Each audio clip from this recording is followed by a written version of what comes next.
পুলিশের হাতে ধরা পড়লেন কন্টেন্ট ক্রিয়েটার তোহা। অনলাইন জুয়ার প্রমোশন চালানোর অভিযোগে একদল শিক্ষার্থী তাকে আটক করে পুলিশের হাতে তুলে দেয়।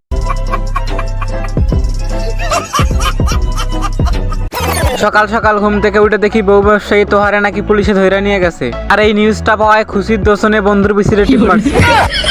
দেন আমি ভাবতেছিলাম তোহারে তো পুলিশে ধরে নিয়ে গেছে, তাহলে আমার বন্ধু এখন জান্নাত তোহার নতুন লিঙ্ক কই পাবে? আমার বন্ধু এখন তাদের লিঙ্ক ছাড়া হ্যান্ডেল মারবে কিভাবে? আমার বন্ধু আবার তাদের লিঙ্ক ছাড়া বা আমাদের কাজ করতেই পারে না। এটা একটা সুন্দর প্রশ্ন আপনার, আসলে খুব টেকনিক্যাল প্রশ্ন। দূর বেড়া থেকে তোর টেকনিক্যাল প্রশ্ন নিয়ে। এদিকে আমি আর আমার বন্ধু চিন্তায় শেষ, খাওয়া দাওয়া বাদ দিয়ে ভাবতেছি তোহা যদি জেলে থাকে তাহলে আমাদেরকে নতুন লিঙ্ক উপহার দিবে কি, বা আমাদের কাজই বা কিভাবে করবো? নিঃসন্দেহে তুই ঠিক কথা বলেছিস। Hey guys, welcome back. I hope তোমরা সবাই ভালো আছো এন্ড আমিও ভালো আছি। আর গাইস, আমাদের আজকের ভিডিওর টপিক হলো বিশিষ্ট বউ ব্যবসায়ী বেলুন মাস্ককে নিয়ে। আর আমাদের এই তোহা ভাইকে বেলুন মাস্ক হইতে অনেক কিছু ত্যাগ করতে হয়েছে, অনেক কষ্ট করতে হয়েছে। যেমন ধরেন তাকে বউ ব্যবসা করতে হয়েছে, এবং বউ ব্যবসা করার পরেও তিনি বেলুন মাস্ক হতে পারেননি। তারপর বুদ্ধি করে আসে তার বউয়ের একটা লিঙ্ক ভাইরাল করে দেয়, এবং ওই ভিডিওতে তার বউয়ের শরীর দেখে আসে সেলিব্রিটি হয়ে যায়। তারপর থেকে সে এলন মাস্কের ছোট ভাই বেলুন মাস্ক হয়ে যায়। আর বন্ধুরা, একেই বলে পরিবর্তন। আমি কত কষ্ট করে ভিডিও বানাই আপনাদেরকে বিনোদন দেওয়ার জন্য, আর আপনারা লাইক কমেন্ট করেন না। এই বুঝছি তোমার মরণের চুলকানি উঠছে, মলম লাগাই দিবনি, মলম।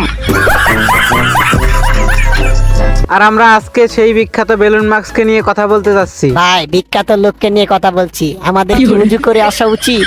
হ্যাঁ, অবশ্যই। তুমি ছাড়া আবার কিসের জীবন? আমার জীবনটা তো ততক্ষণই সুন্দর যতক্ষণ সে জীবনে তুমি আছো। ওরে বাবা রে বাবা, এত উঁচু উঁচু! এ তো দেখি সিলেটের পাহাড়ের চেয়ে বেশি উঁচু। ঠিক বলেছো। হ্যাঁ, আমি সবসময় ঠিকই বলি, তারপরে কিছু পোলাপান বলে আমি নাকি ঠিক বলি না। তাদের উদ্দেশ্যে আমি কিছু প্রমাণ নিয়ে এসেছি। দেখেন, যখন ছিল ছোট আমি তখন বলেছি ছোট ছোট, এখন হয়েছে বড় তাই বলি বড় বড়। আর এই ছোট্ট একটা কথার মাধ্যমে তো বোঝা যায় যে আমি সবসময় সঠিকই বলি। না, আমি বিশ্বাস করি না।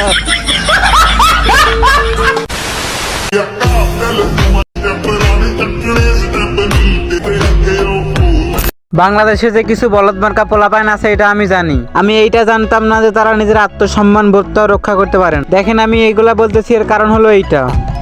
মানে ভাই, একটা ছেলে তার বউয়ের সাথে লিঙ্ক বের কইরা সে ভাইরাল হইছে, তাহলে এবার ভেবে দেখেন তার ভিডিওর কোয়ালিটিটা কত নিচু, তার কি কোনো মান সম্মান আছে? আর ওর মতো বউ ব্যবসায়ীর সাথে নাকি পোলাপান পিক তোলে। মানে ভাই, আমি বলি না বাংলাদেশের কিছু পোলাপানে ব্রেন থাকে, আর এটার প্রমাণ হলো এইটা। कैसे कैसे लोग रहते हैं यार यहाँ पर। सर तो पागल कुत्ते का गाड़ी उठा के ले जाएगा, बता रहे हैं। এদের রুচি দেখলে কি বলবো ভাই।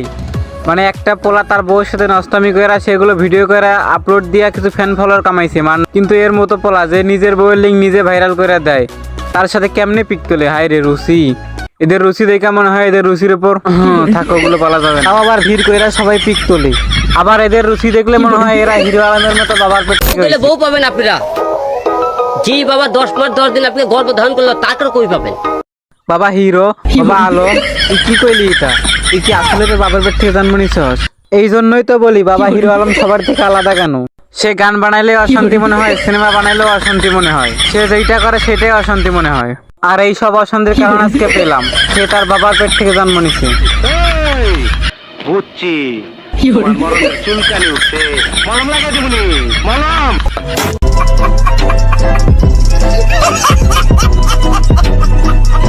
তো গাইস, এই ছিল ভিডিওটি ভালো লেগে থাকলে লাইক কমেন্ট শেয়ার এবং চ্যানেলটি সাবস্ক্রাইব করে রাখবেন। দেখা হবে নেক্সট ভিডিওতে। আল্লাহ হাফেজ।